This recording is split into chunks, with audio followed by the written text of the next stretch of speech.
C'est un petit hobbit, il fume sa pipe. Et puis il regarde ses petits-enfants. Il se gratte un petit peu du côté gauche parce qu'il a plus d'œil. Il se gratte sa jambe de bois parce qu'il a plus de jambes.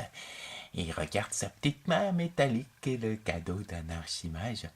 Il sait qu'il a un œil sur son petit bandeau qui est un œil d'araignée et qui est quelque chose qu'il a acquis au fil de longue pérégrination avec un groupe de héros. Enfin, pas si longue que ça pour un hobbit, parce que le hobbit aime bien l'aventure. Un an. Et donc le hobbit tire une bouffée de sa pipe et puis regarde ses petits-enfants qui sont comme ça, les yeux grands ouverts, en face de leur grand-père, à attendre la suite de l'histoire. Grand-père, grand-père, alors, que se passe-t-il? Comment le guerrier avec lequel tu étais? Ce n'était pas un guerrier, fit grand-père Hobbit, c'était un paladin. Hein? Je comprends pas, grand-père, tu veux dire que c'était un guerrier? Ah, oui, c'est vrai. Je m'avance un petit peu dans l'histoire. Ben, grand-père, pourquoi tu nous révèles des choses avant que euh, on ait toute la fin de l'histoire? Le grand-père Hobbit regarda ses petits-enfants et leur dit: Oh, parce que je me fais bien vieux. Bref, les enfants, comme c'est une scène de boucherie qui est quand même sans nom, je sais bien que vous aimez ça, mais vous êtes des braves petits hobbits. Je vais vous résumer l'action. Alors, ce qui s'est passé, c'est que le guerrier que je suivais fonçait vers une tour remplie d'elfes noirs. Il entendit soudain un cri derrière lui et constata qu'il y avait 3 de ses amis qui sortaient d'un tunnel infesté par des gelées et qui fuyaient effectivement des grosses masses gélatineuses, des araignées, tout ça. Il s'arrêta, se retourna sur la droite et vit au balcon d'une des tours une elfe noire d'un air un petit peu hautain lui jeter cette imprécation: Meurs, mortel. Ceci était effectivement sans compter l'arrivée de 2 autres compagnons de ces 4 personnages, en l'occurrence un barde et un nain, qui semblaient armés d'un pouvoir. C'est l'huître que tu as mangé, grand-père, fit le petit hobbit. Oui, sur eux, ils possédaient des huîtres magiques. Lorsque l'elfe noir lança le sortilège, une des huîtres absorba toute l'énergie qui s'est trouvée dans cet endroit pour rediffuser, exploser partout sur tous les participants de cette scène. L'elfe noir au sommet de la tour vit sa peau se décatir. Oh, qu'est-ce que tu racontes bien, grand-père, fit le petit Tommy. Petit Tommy était un hobbit prêt à partir à l'aventure, mais un petit peu trop gros. 1m12, 50 kilos. Je vous laisse imaginer. Enfin bon. Oh oui, oui, oui, ce fut assez fantastique. J'ai du mal à raconter cette histoire dans son ensemble parce que c'est elle qui me l'a raconté après. Pourquoi, grand-père, pourquoi, fit le petit Tommy? Parce que je suis tombé dans les pommes. Non, si. Lorsque je me suis réveillé, c'était quelques heures plus tard. J'appris qu'il y a eu des conflits. Oui, il semble que le nain et le barde ramenaient des huîtres à leurs amis dans lesquelles il était censé y avoir des perles, que la voleuse s'était rendu compte que le nain et le barde avaient volé les perles, qui s'étaient bien engueulés pendant un petit moment à la fin du combat jusqu'à ce que chacun récupère sa perle.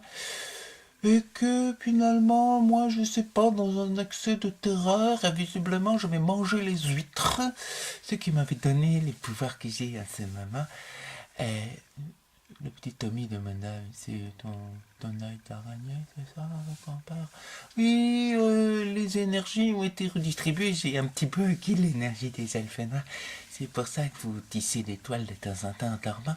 Enfin bref, toujours est-il que ce qu'ils m'ont raconté à la fin de ces combats épiques dans lesquels il y avait des elfes noirs d'un côté, des orques de l'autre, une tour avec des matrones elfes noirs, et puis eux qui semblaient être élus par leur dieu, c'est qu'avec la redistribution des énergies lorsqu'ils furent touchés empêché par des sortilèges extrêmement puissants et nécromantiques des elfes noirs, et qu'ils s'étaient protégés par le pouvoir des huîtres de Plouf, de leurs perles, tous moururent, sauf eux. Bien sûr, ce ne fut pas sans conséquence sur leur statut, car ils se virent maintenant auréolés d'une sorte de lumière un petit peu flasque et visqueuse. Mais toi, grand-père, t'es pas auréolé d'une aura flasque et visqueuse? Non, mais moi, c'est parce que j'ai mangé les huîtres. Tommy regarda ce grand-père et fit, il est quand même un peu bizarre ton histoire, grand-père, tu sais. Des fois, je me demande si tu fumes pas trop d'herbe à fée. Ah, grand-père Hobbit fit, non, non, non, je suis immunisé au pouvoir des herbes à fée, tu sais. Oh oui, moi je suis investi par les pouvoirs de la féerie, de l'ombre, de la nécromancie. Alors tu sais, mon petit, plus grand chose qui m'atteint. Dit Tommy fit, mais pourquoi ne tu parti, fait grand-père Hobbit. Parti, fait grand-père Hobbit.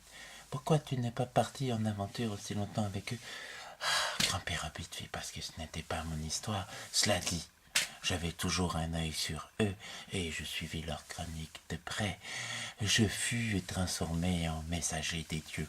Oui, à force d'avoir mangé toutes ces huîtres dans des circonstances que je ne connais pas encore, que je ne connaîtrai jamais, je fus l'intermédiaire entre eux et Plouf, et puis l'homme à masque sombre.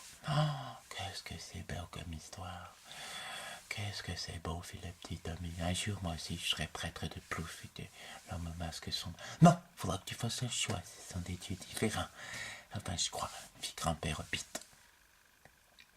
Mais la petite Tania, qui n'avait rien dit jusqu'à présent, demanda à grand-père Hobbit. Mais les aventuriers, donc, n'ont pas vraiment combattu dans cette histoire. C'est le pouvoir des dieux qu'ils ont été à tuer 200 elfes noirs. Je ne sais pas combien d'orques, d'araignées, de gelées ocre. Le grand-père Hobbit fit, non, je pense que les gelées ocre, c'est moi qui les mangeais. C'était qu'il y en a qui étaient en forme de pudding, c'est bon le pudding. Mais oui, en fait, oui, les dieux les aidèrent. Ce fut presque la seule et unique fois d'ailleurs, mais c'est qu'ils allaient mourir et qu'ils avaient un destin. Oh, quel destin! Ça, c'est une autre histoire. Ils étaient devenus des héros à U, héros au S, messagers, chante-l'âme, chantre de vertu, espoir, tout ça au nom de ces deux dieux. Ça allait apporter une parole qui, à jamais, changerait le destin, la face du monde. Le petit Tommy fit officie dans notre village. Ah, ouais, nous, on est des hobbits, qu'est-ce que tu veux? Les hobbits, ils ont toujours su survivre, par monts et par vaux. Tu nous raconteras la suite de l'histoire la semaine prochaine, fit le petit Tommy, impatient et avide d'avoir la suite des aventures de ces aventuriers. Ah, oui, c'est vrai qu'ils ont encore beaucoup à faire, mais je m'aperçois que je n'ai pas raconté leur histoire, leurs origines. Peut-être qu'il faudrait que je fasse un flashback et que j'explique qui fut chacun de ces héros qui connurent un jour l'ascension. Hein? Ils connurent l'ascension, fit le petit Tommy. Oui, mais c'est une autre histoire. La petite Tania regarda son grand-père et lui dit, tu sais, c'est moins comique que d'habitude, là, ton histoire, grand-père. Le vieux Hobbit regarda la petite Tania. Mais oui, mais ma petite, on parle de l'histoire de gens qui sont devenus des... Des quoi? La suite la prochaine fois, ma petite Tania. Il est temps que je fasse ma petite sieste.